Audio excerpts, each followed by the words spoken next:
Insulin এবং ওষুধ নির্ধারিতভাবে গ্রহণ করা সত্ত্বেও ডায়াবেটিসে আক্রান্ত অনেক ব্যক্তি এখনও তাদের রক্তে শর্করার মাত্রায় ওঠানামা অনুভব করেন। এই ওঠানামা হতাশাজনক এবং অপ্রত্যাশিত হতে পারে, যার ফলে রক্তে শর্করার নিয়ন্ত্রণ বজায় রাখা কঠিন হয়ে পড়ে। যদি আপনি অনুভব করতে পারেন যে ক্লান্ত হয়ে পড়ছেন, তাহলে আপনার রক্তে শর্করার মাত্রা দ্রুত গতিতে চলছে। তাহলে আপনার মাত্রা স্থিতিশীল করার জন্য একটি সহজ সমাধান থাকতে পারে। খাবারের পছন্দ, শারীরিক কার্যকলাপ, চাপ এবং হরমোনের পরিবর্তনের মতো বিষয়গুলি রক্তে শর্করার মাত্রাকে প্রভাবিত করতে পারে। রক্তে শর্করা কিভাবে নিয়ন্ত্রণে থাকবে সে নিয়ে যদি চিন্তা থাকে, তাহলে একটি উপায় আছে। খাওয়ার পরে রোজ একটি পানীয় নিয়ম মেনে খেতে হবে, তাতে উপকার হতে পারে। এই পানীয় হলো apple cider vinegar. Apple cider vinegar হলো এক ধরনের ভিনেগার যা আপেলের গাঁজানো রস থেকে তৈরি। এটি একটি প্রাকৃতিক পণ্য যা শতাব্দী ধরে ঔষধি, রন্ধন সম্পর্কীয় এবং ঘরোয়া উদ্দেশ্যে ব্যবহৃত হয়ে আসছে। আপেল সিডার ভিনেগার প্রচুর পরিমাণে অ্যাসিটিক অ্যাসিড থাকে, যা এটিকে একটি বিশেষ টক স্বাদ এবং গন্ধ দেয়।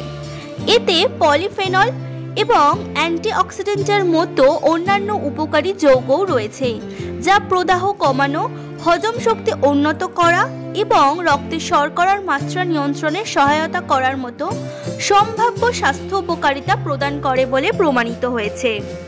আপেল সিডার ভিনেগার দিয়ে কিভাবে রক্তে শর্করার মাত্রা নিয়ন্ত্রণ করবে সেই সম্পর্কে জেনে নিন।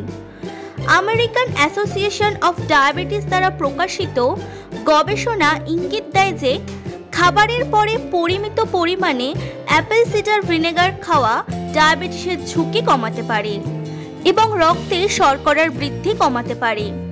এই আবিষ্কারটি ন্যাশনাল ইনস্টিটিউট অফ হেলথের চলমান গবেষণা দ্বারা সমর্থিত, যা পরামর্শ দেয় যে আপেল সিডার ভিনেগার ডায়াবেটিস ব্যবস্থাপনার জন্য একটি মূল্যবান সহায়ক থেরাপি হতে পারে। রক্তে শর্করা নিয়ন্ত্রণের জন্য আপেল সিডার ভিনেগারের সম্ভাব্য উপকারিতাগুলির অন্তর্নিহিত শারীরবৃত্তীয় প্রক্রিয়াগুলি জটিল। অগ্নাশয়ের বিটা কোষ দ্বারা নিঃসৃত ইনসুলিন রক্তে শর্করার মাত্রা নিয়ন্ত্রণে গুরুত্বপূর্ণ ভূমিকা পালন করে। যখন ইনসুলিনের ওঠানামা ঘটে, তখন রক্তে গ্লুকোজ জমা, রক্তে শর্করার মাত্রা বৃদ্ধি এবং ডায়াবেটিসের কারণ হতে পারে। আপেল সিডার ভিনেগার স্বাভাবিক ইনসুলিন কার্যকারিতা বজায় রাখতে এবং গ্লুকোজ জমা হওয়া রোধ করতে সহায়তা করতে পারে। আপনার দৈনন্দিন রুটিনে আপেল সিডার ভিনেগার অন্তর্ভুক্ত করতে খাবারের পরে 1 চামচ 1 গ্লাস জলের সাথে মিশিয়ে নিন।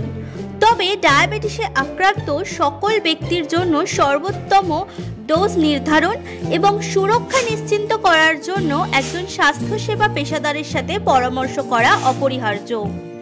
এছাড়াও দুপুরের খাবার পর আপনার যা খাওয়া উচিত তার জন্য প্রোটিন এবং স্বাস্থ্যকর চর্বিযুক্ত ছোট ছোট খাবার খাওয়ার কথা বিবেচনা করুন, যেমন বাদাম এবং বীজ, 1 মুঠো বাদাম বা বীজ সহ ভাঙা ফল, বেরি সহ দই এবং গ্রানোলা ছিটিয়ে, শক্ত সিদ্ধ ডিম, হুমাস সহ অল্প পরিমাণে সবজি।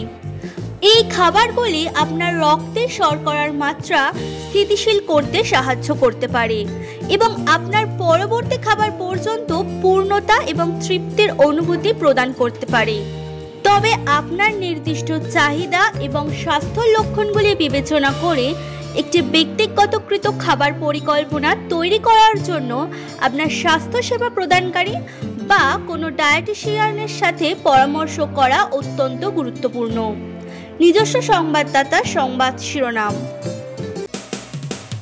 মানুষের পাশে, মানুষের সাথে আমরা আছি এই বাংলাতে। আপনারা দেখছেন সংবাদ শিরোনাম।